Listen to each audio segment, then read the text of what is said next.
ഇയ്യോബ് അധ്യായം 15. അതിന് തേമാന്യനായ എലീഫസിന്റെ ഉത്തരം, ഞാൻ ഈ വ്യർത്ഥജ്ഞാനം പ്രസ്താവിക്കുമോ?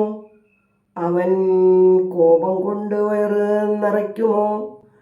അവൻ നിഷ്പ്രയോജന വാക്കുകളാലും പ്രയോജനമില്ലാത്ത മൊഴികളാലും തർക്കിക്കുമോ?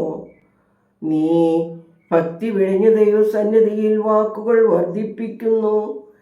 നിന്റെ വായ അകൃത്യം പഠിപ്പിക്കുന്നു. വഞ്ചനയുടെ നാവിൽ നീ പ്രസാദിക്കുന്നു. ഞാനല്ല, നിന്റെ സ്വന്തം വായി നിന്നെ കുറ്റം വിധിക്കുന്നു. നിന്റെ അധരങ്ങൾ തന്നെ നിന്റെ നേരെ സാക്ഷീകരിക്കുന്നു.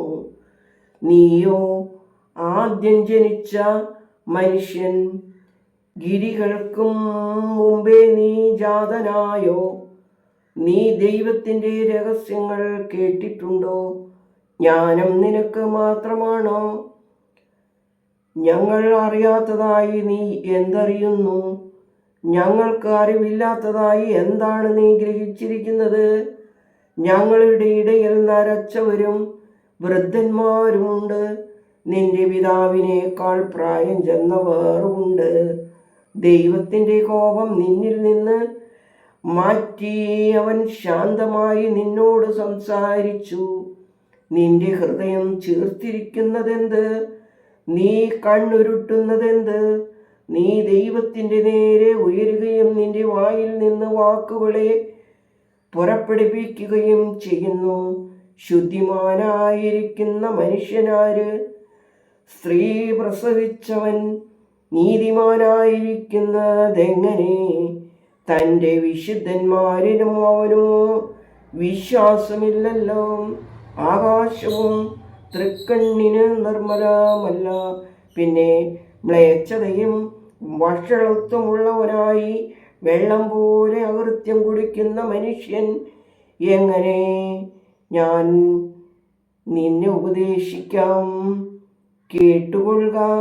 ഞാൻ കണ്ടിട്ടുള്ളത് വിവരിച്ചു പറയാം. ജ്ഞാനികൾ പ്രസ്താവിച്ചും അവരുടെ പിതാക്കന്മാരിൽ നിന്ന് കേട്ടിട്ട് മറച്ചു വയ്ക്കാതെ അറിയിക്കുകയും ചെയ്തവ തന്നെ. അവർക്ക് മാത്രമത്രേ ദേശം നൽകിയിരുന്നത്. അന്യൻ അവരുടെ ഇടയിൽ കൂടെ കടന്നില്ല. ശക്തന് വിധിച്ചിരിക്കുന്ന വത്സരങ്ങൾ തികയും. ദുഷ്ടന്റെ ദിവസങ്ങൾ അഭിവൃദ്ധിപ്പെടുന്നു. ഘോര ശബ്ദം അവന്റെ ചെവിയിൽ മുഴങ്ങുന്നു. സുഖകാലത്ത് കവർച്ചക്കാരൻ അവനെതിരെ വരുന്നു. അന്ധകാരത്തിൽ നിന്ന് മടങ്ങി വരുമെന്ന് അവൻ വിശ്വസിക്കുന്നില്ല. അവൻ വാള് കാണുന്നു. അവൻ ശിക്ഷാവിധിയുടെ ഭീഷണിയിലേക്ക് പലായനം ചെയ്യും. അന്ധകാര ദിവസം സമീപം എന്ന് അവൻ അറിയുന്നു. ദുരിതവും ഞെരുക്കവും അവനെ സംഭീതനാക്കുന്നു. യുദ്ധസന്നദ്ധനായ രാജാവെന്ന പോലെ അവനെ ആക്രമിക്കുന്നു. അവൻ ദൈവത്തിന് വിരോധമായി കൈ ഉയർത്തി സർവശക്തനോട് ധിക്കാരം കാണിച്ചു. ശക്തമായ പരിചകളോടെ കൂടെ ഉയർത്തിയ കഴുത്തോടെ അവൻ്റെ നേരെ പാഞ്ഞു ചെല്ലുന്നു. അവൻ തൻ്റെ മുഖം മേധസ് കൊണ്ട് മൂടുന്നു.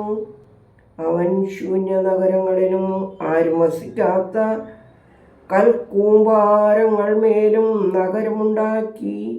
അവൻ യുദ്ധത്തിനൊരുങ്ങി. അവൻ നിലനിൽക്കുകയില്ല.